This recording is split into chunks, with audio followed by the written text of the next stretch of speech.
First things first, Marvel Rivals. Let's look at some of the Steam chart numbers here. I know everybody looks at Steam charts and thinks it's, the end all be all of a game either climbing in popularity or dying because it only factors in the Steam players. It doesn't factor in other launchers or other consoles like PlayStation or Xbox. But at the end of the day, it's the best thing we got to actually look at a trend here. So if we take a look at the numbers, I'm going to show a little screenshot on the screen for you.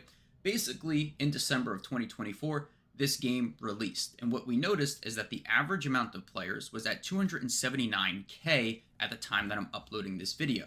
And what you're noticing is that it even climbed higher in January of 2025, which typically doesn't happen. So this game was climbing in popularity. And I even made a video about, this game in January. And I said, this game has the potential to surpass Fortnite. I was really digging the hype, and I was, drinking that everything that goes up has to come down, right? Marvel Rivals Kool-Aid. I thought the game was going to get better with more updates, more heroes, and maybe a better system in the ranked mode in particular, which we're going to talk about. But then, in February, March, and April, you're seeing those numbers. We're seeing about a 70 to 80,000 player decline, which could be, Okay, so I know he's using the numbers for the player decline, but that's not the most important part. The most important part is the percentages. So yeah, it sounds like a lot of players, but that's nothing compared to when you had 400,000 or 418,000 or 642,000. So the numbers don't matter, it's the percentages. We'll look at that in just a moment. Because the hype kind of died down and dwindled down. But then you look at further months, even despite new heroes being added to the game. Well, that's the thing. If you look there, right, like you see the percentages, right? The percentage gain, minus 25%, minus 36%, then only minus 7. Because once you lose minus 25 and then minus 36, it's a lot harder to keep losing unless there's something seriously wrong with the game. So really what's happening is the game is getting to where it's supposed to be. So yeah, he's right about the hype. There was a lot of hype there. The game is actually phenomenal. It's absolutely fantastic. There's so much behind it in terms of brand recognition and character recognition, right? Like all the superheroes, the Marvel movies. So many people have seen so many of the Marvel movies. I've seen most of them, if not all of them. And there's still a lot of popularity. This game is still very popular, and there's still a lot of demand for this game. So, and what are you noticing? Another 30,000 player drop in May. Another 5,700 player drop. Yeah, okay, but that's the thing. Once you get to a certain So what's going on here? Why is there even an issue with this decline in the game to begin with? Can it be pinpointed on a particular... Once you lose a certain amount, you can't keep losing. It's going to go to 0, right? So it's going to where it's supposed to be. So once you lose the 23,000%, then you only lose 5.6, which is nothing, right? So like, it's not going to go way, way, way lower than that. Can it be pinpointed on a particular reason? I don't think so, but we're going to talk about a few of them. The first reason that we're going to be talking about is skill-based matchmaking, or as some people like to call it nowadays, engagement. For those of you that don't watch the entire video, I'll just say this. There is a very good reason, actually. It's summertime. So, like, I mean, people are out and about. They're enjoying the weather. In the wintertime, a lot of the time, especially in North America, right? Even though people play this all over the world, in North America, I mean, it's a lot easier to stay inside when it's snowing, right? Or when it's super cold outside, you stay in, you play more video games. There is that tendency that in the summertime, people are not playing as much, which is a very, very big factor. Optimized matchmaking, EOMM for short. And essentially, if you're playing this game even for a month, you know exactly what I'm talking about. Even for like 2 weeks, you know what I'm going to be talking about here. It's the fact that you can play, quick play or ranked. I've noticed it in both modes. Those are the most popular modes in this game. It is in both modes. You can be on a little bit of a winning streak. You can win 5, 6 games, and then guess what? The engagement optimized matchmaking kicks in and forces you basically to lose your next 3, 4, maybe even your next 5 to 6 games. No, okay. Yes and no. So yes, the engagement-based matchmaking. Yes. The thing where it's like everyone needs to have fun. So what do I think about this? I have a lot of opinions about this. It's going to take me a while to get back into it to think about it. But essentially, he says you should only really be losing about 3 or 4, if that. Now, of course, the game will do everything possible to make you lose about 3 or 4 in a row, or 5 or 6. But at that point where it's like 5 or 6, that's like it's testing you. Are you tilted? Do you know what to do to push through this? Are you just going to give up and not allow yourself to lose? Because that's the thing. People want to play and they want to win, but they don't want to lose. And what this system is doing is it's making it so that you basically have to share, and you have to understand that you can't win all the time. Like, even if you look at, there used to be these cards of all these heroes, Thor, Spider-Man, all these heroes, right? Black Panther. And on the back of the cards from the 1990s, you can still get them for very cheap online on eBay or anywhere, really. There's tons of them. They were printed, like overprinted. And the back, it literally says their win rate. Like, it says, like, you know, the Punisher fought 330 battles and he won 230 and lost this many. Lost like whatever, 110 or something.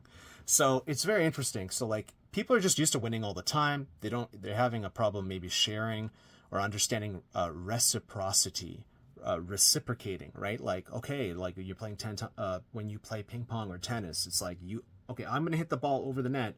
Now it's your turn to hit it back. Now it's my turn to hit it back. Now it's your turn to hit it back. And then you play within that understanding of reciprocity, of a reciprocal relationship.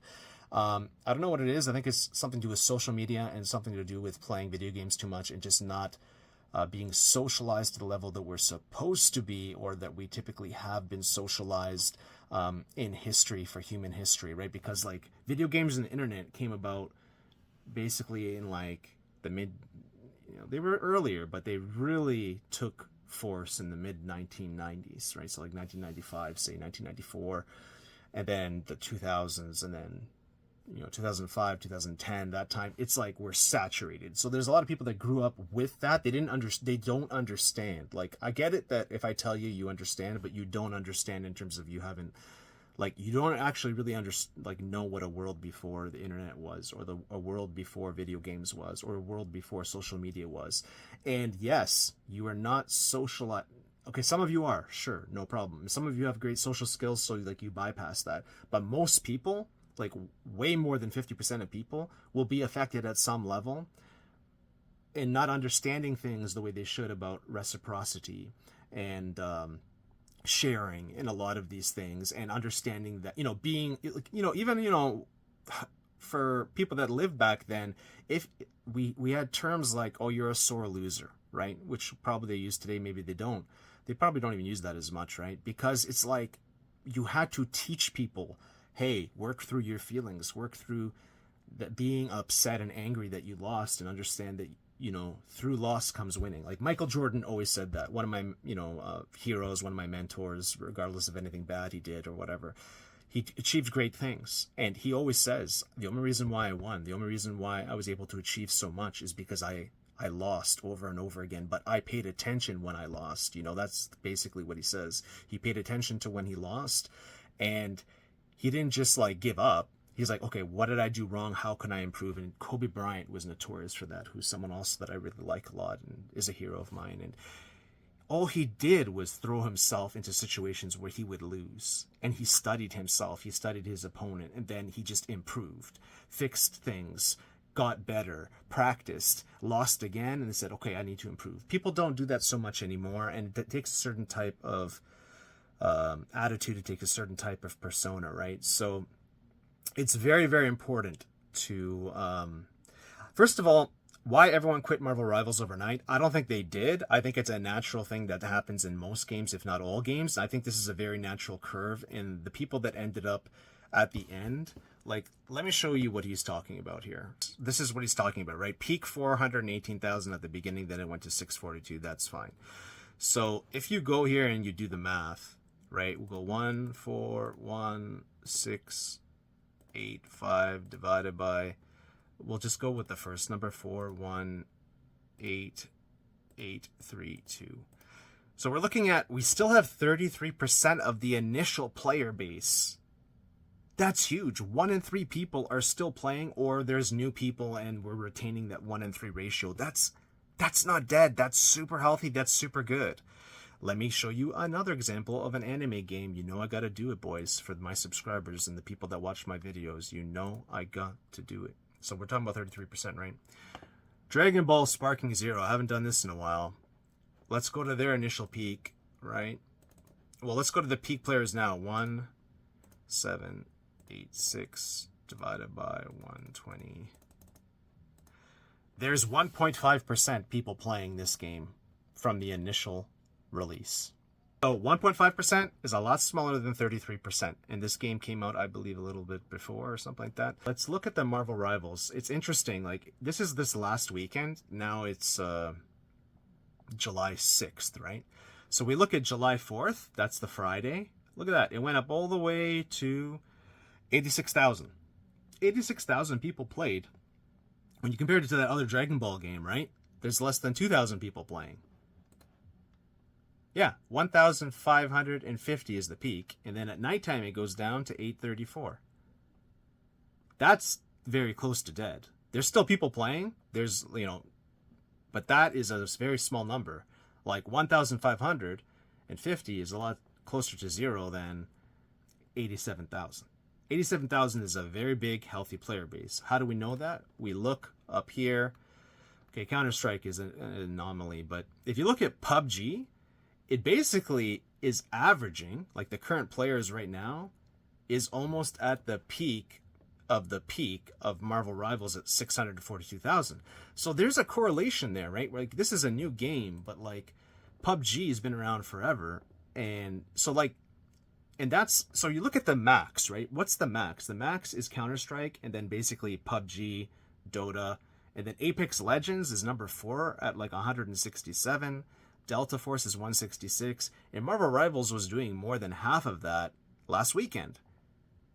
So half of the 4th and 5th and 6th best, you're still in the game. You're not dead. Like, it's not like there's 50 million players playing PUBG today, and there's 150 million players playing Counter-Strike. You got to look at your maxes, your mins, and your percentages. So, like, this claim of why everyone quit Marvel Rivals overnight is completely wrong. I don't like that kind of thing. I don't know if he's like just clickbaiting, rage baiting, whatever. Like, I'm not mad, but I just don't like. The reason why I decided to do this because I don't like. There's a lot of good things that he said, right, in this video, but there's a lot of misinformation, a lot of things that are just wrong. And I find that when I played these games, when I played Overwatch 1, when I played Overwatch 2, in Overwatch 1, I was a top 500 player for a few different seasons. I got, like, in support, I was, like, one of the best Zenyatta players on console. Not on PC, but on console, which was still very difficult to do. There's a lot of people playing on console. And I got very high in this as well. I think I was a Grandmaster. Let me quickly check. I haven't played in so long. I really want to play, but I wasn't able to because of my health. But I could probably play now. Let me see. I just want to see what rank I was. Okay, so I was a Grandmaster.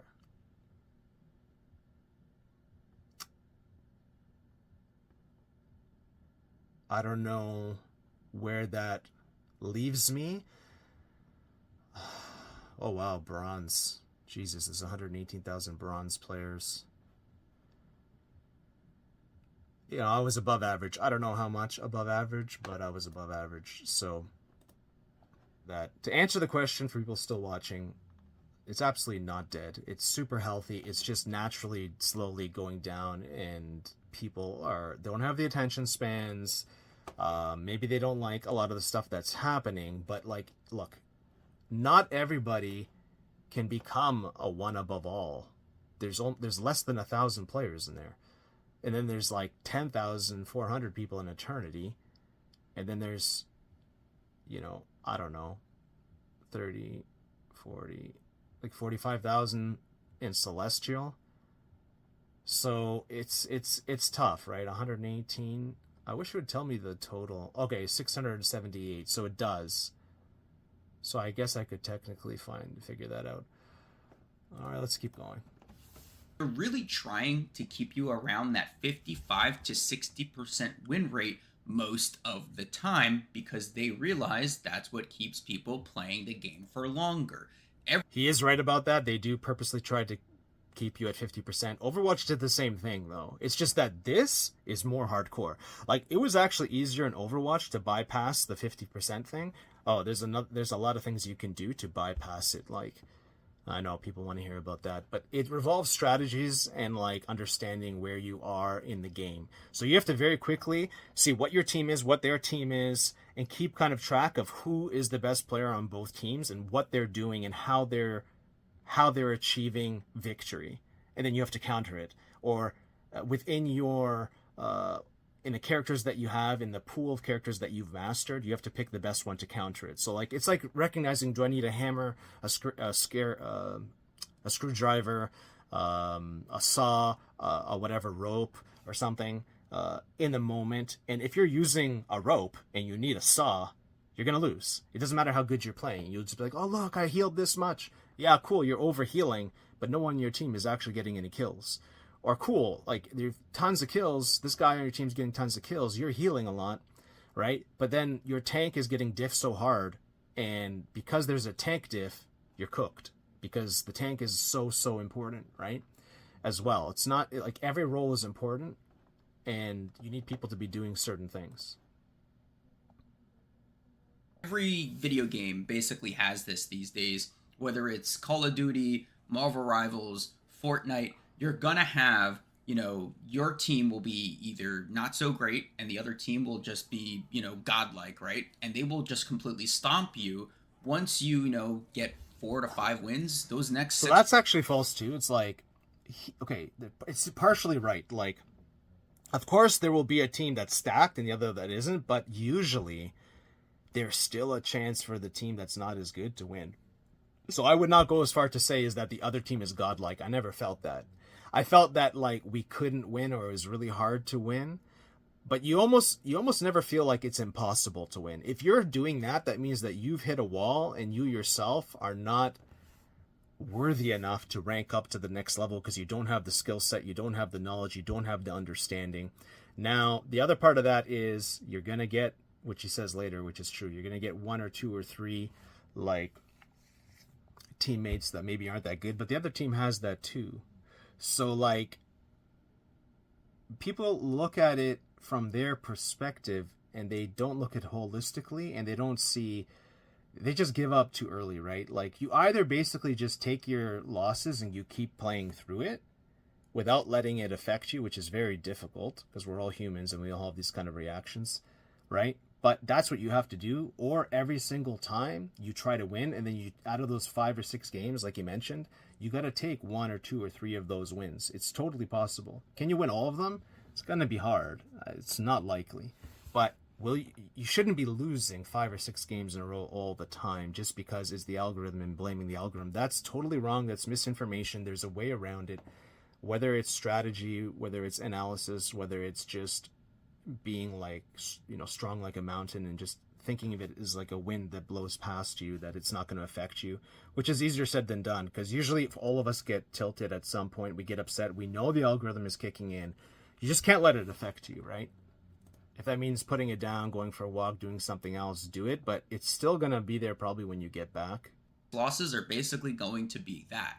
What I've also noticed in particular, and this isn't really tinfoil hat theory here, but what I've noticed specifically is that in those, 5 or 6 losses that you take, you're basically dealing with 1 to 2 teammates that really don't know what they're doing. And this might be tinfoil hat, but I would not be surprised, especially in those lower ranks where you have, more than, 1,000 people or 5,000 people in a particular rank like gold or even plat or even diamond.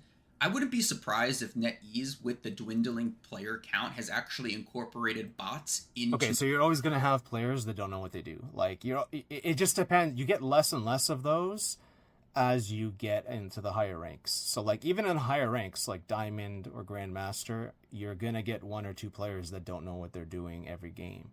Or that are kind of lost, or that have burnout, or that are tilted. And maybe they know exactly what they're doing. Maybe they're great players, but that game that you're in right now with them, they're tilted, so they're gonna play like just absolute crap, right? So competitive. I believe there's probably bots as well. Like I think I agree with him on that. That's just speculation, but I've noticed some players are literally walking into walls. And I don't So know that if, first I'm not happened trying in to dog Overwatch on at people some that are just point. playing this game for fun and they're That first happened in Overwatch at some point. I was like, what's going on? Like, are there bots or something in this? And it's interesting. Those people were somehow, um, I somehow figured out that those people were playing, I think, on the Switch or something. I'm like, how can you play on the Switch? Like, okay, maybe they're playing on the Switch. I don't know if that's true or not, but it seemed like that's what it was back in the day on Overwatch 1 and Overwatch 2. They're playing, when I was playing that game, they were playing, I think, on the Switch, but they were cross console with us, and we were on the PlayStation. I don't know if that's true, but it very well it might be. And I gotta say, that's a like if you're playing competitive and you're like in Grandmaster and Master, and you got Switch players. I mean, unless they're playing like Brigida or Mercy or something, and even then, you're gonna hit a wall in competitiveness what you can do, because it you get a lot more skill based gameplay even on a controller, right, than you would on the Switch. So that kind of upset me that they were. I wish there was like a function where I could say I don't want to play with Switch players for Overwatch, but I wouldn't mind. I would mind turning that on sometimes to play with a friend or something like that, or even play competitively with a friend if I wanted to. But I also want that option to not do that if I don't want that, because if one of the way they're balancing it is they're giving you the Switch players, right, and you're not fighting against Switch players just like Xbox and PlayStation players. That's not good. Like if I'm trying to rank up, right, and they're just consistently giving me the Switch players that maybe they're playing like Widowmaker on Switch, and like I got to carry this person, like that's not good. bronze or silver or gold. But I am trying to climb with my buddy. He just got a new gaming PC and he's climbing in silver to gold right now. And I'm decent. Like I've made it to diamond a few times already. I have not hit, celestial yet, but I'm getting there. Okay, don't hate the player, hate the game, right? But I hope I've it gets there. noticed in those six losses, like two to three players on my team in particular are not throwing necessarily, but don't know what they're doing. They either don't know the controls, and I play on PC, Well, like there's it's mouse definitely and keyboard. players that throw all the time, and sometimes they don't. But yeah, interesting. That's the thing. How do you know the person doesn't know what they're doing? Maybe they're just not performing that well so far.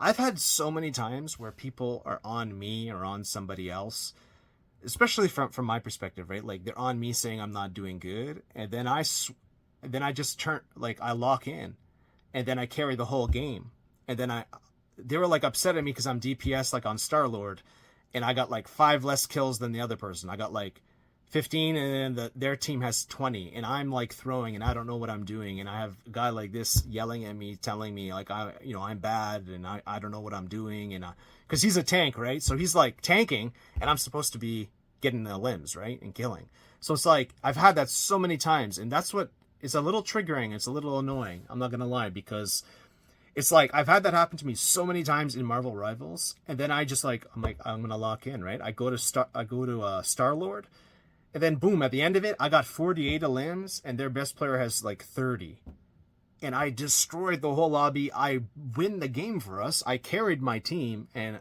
like a loudmouth person that's talking to me like this, right? And it's like, you know what happens after? They don't say anything. They shut up. They don't say anything, but they don't admit that they were wrong. They still hold the belief that, oh, you don't know what you're doing. Okay. It's no judgment. It doesn't matter like where you are. What matters is like, are you having a good time, and are you learning, and are you improving, and can you progress even just a little by little? You don't have to be one above all or celestial or whatever, or grandmaster.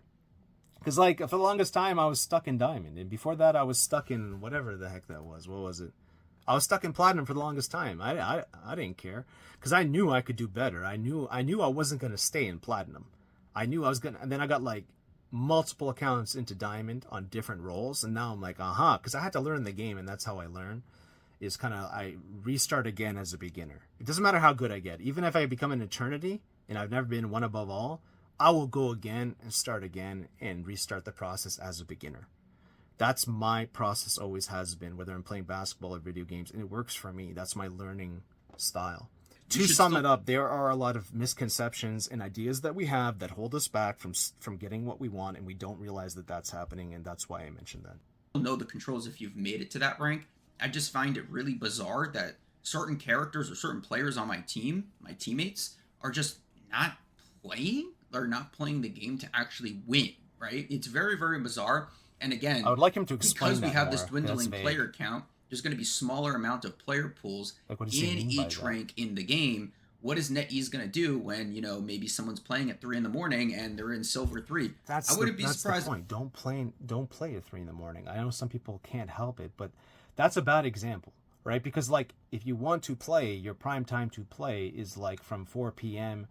to like 1 a.m., 2 a.m., right? And in that way, you're getting people of different coasts, right? Because like 1 a.m. and 2 a.m. where you're at could be like 10 p.m. or 8 p.m. somewhere else, right? So you're still getting that prime time from like 4 to 10 p.m. right after school, after work. So like that's really when you shouldn't be expecting to have a billion people, or you shouldn't be expecting to have 200,000 players online, active players at 5 in the morning. That's not reasonable, bro. And like, so like the last 2 points he made, that's the thing. It's like that's wrong, and it doesn't help anybody. And I'm not trying to gang up on him or anything like that, but it bothers me because when the wrong information gets out there, people regurgitate this, and like things need to be explained. If they're not explained, they're not understood. And if they're not understood, how can things get better, right? Like, why would you just like who wants excuses when you're losing, or excuses for why an amazing game isn't going to do well one day? We're going to go back to this video and say, oh, it's because you guys didn't give me 200,000 active players at 4 a.m., 3 a.m., so I'm going to throw a fit, and that you're bad.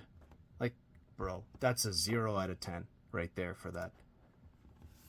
If there was a bot or two incorporated into the skill-based matchmaking or engagement optimized matchmaking to continue to keep players around that 50 to 60% win rate. I also will leave a video in the description that actually breaks down. Like, that doesn't make sense either. Like, if I heard that right, it's like, so they're gonna create bots to keep us at a 50 to 60% win rate.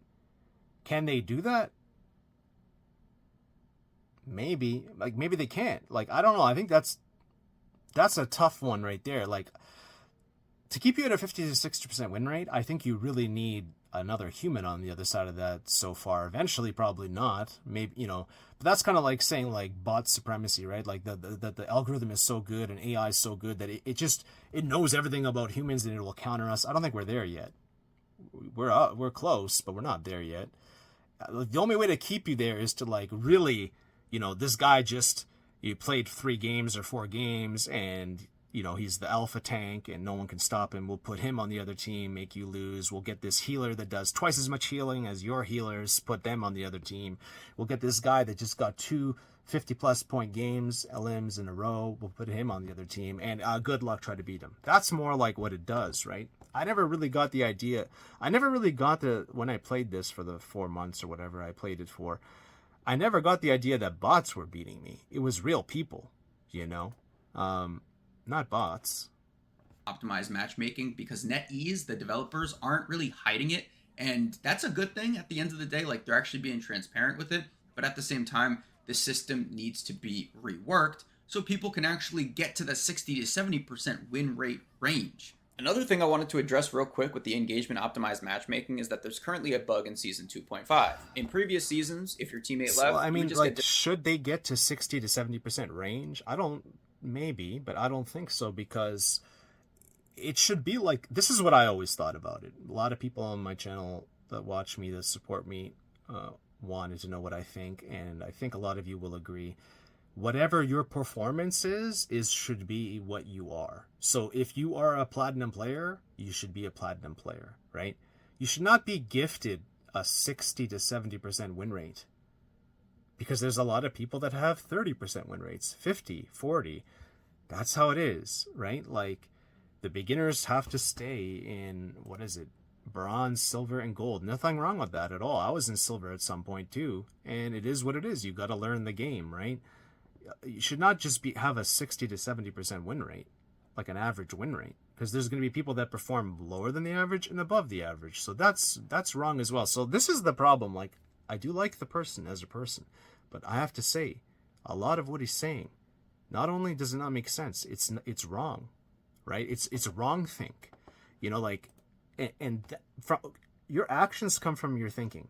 If your thinking is a certain way, your actions will be another way, and if your thinking is a certain way, your expectations will be another way. So you have to change your expectations and how you think to a certain degree. Otherwise, you're not going to get the outcomes you want. And I'm very passionate about this because Marvel Rivals is like absolutely one of my favorite games of all time. It's my favorite online game ever. And I played Naruto Storm games forever. And I put so much time into that. And I love this game so much more. And I played Overwatch for over 7,000 hours. I got to one of the highest levels possible, that people couldn't achieve. So I understand what it takes to get there, from coming from nothing, from coming from less than average, from being a beginner, and from never playing first-person shooters. And I really love this game. And I think that a lot of people that I talked to on the mic, first of all, were fantastic people. There was a lot less toxic people here than there were in Overwatch. Was there still toxic people? Sure. But there were some really toxic people I did find in Marvel Rivals, and a lot of them were just angry, maybe not medicated or over-medicated, who knows, or had some kind of disability, like learning disability or something, which is fine, but they're like yelling at you all the time. So I get that. There's toxic people, and for whatever reason, they're yelling at you. And it's just not enough time to like figure it all out. I just mute them. Instead of arguing with them, I used to argue with them, or try to be like, argue my point and be like, hey, no, I'm actually good, or hey, don't talk to that person like that, or whatever. Nah, man, like, mute them and just do your job, and then you'll power through and you'll get less people like that usually. Disconnected, you wouldn't lose elo, you wouldn't lose the match, it would just not count, and the teammate that left will be penalized and won't be able to play competitive. Well, in season 2.5, I was climbing with my buddy from bronze to silver, then silver to gold, right? Played about 15 matches, and in 2 out of those 15 matches, we had 1 or even 2 teammates leave in the first minute of the match. Keyword, first minute, it's the beginning of the match, you should be disconnected. Well, we had to play the match all the way through with a 6v5 losing battle. You're not going to win, right? No matter how good you are, you're not going to win a 6v5 or even 6v4 for that matter. So we played all the way through, and then in both those matches, there's so many times where I've won a 5v6. A lot of times. Of course, you're going to lose it. That's, you're going to lose quite a few of those, but you'd be surprised. There's like 10 to 12 of those that I won. So that's wrong too. And like especially like in the higher levels, like this is like lower level mentality thinking, right? So I'm not saying that to like be elitist or to upset you, but I'm saying if you want to be in the next level, if you don't want to be a platinum and you want to be a diamond player, if you don't want to be a diamond player, you want to be a grandmaster, and so on and so on, you have to change that expectation in the way you think. If you actually think we can't win this 5v6, then you give up, you're the problem, bro. Like, you need to keep fighting and give it your all. And you know what? The other team respects that too. And you actually have a lot more fun than you think. It's totally possible. And you'll actually win some of the games. And when you do that, when you don't give up, that's the difference between only losing 1, 2, or 3 of the games that the engagement-based matchmaking is forcing you to lose, right? Versus losing all 5 or 6. So isn't it better to just lose 2 or 3 and then win the next 3 that you were supposed to lose, and then you win 6, and that's how you rank up? But if you just say, no, 5v6, why are we even bothering? Bro, you're the problem. Sorry. Not sorry. Sorry, not sorry. Not, bro, you're the problem, but bro, your mentality is the problem. Like I said, I think this is a nice guy, but I think he's just not there in terms of his critical thinking yet and like understanding of how these games work.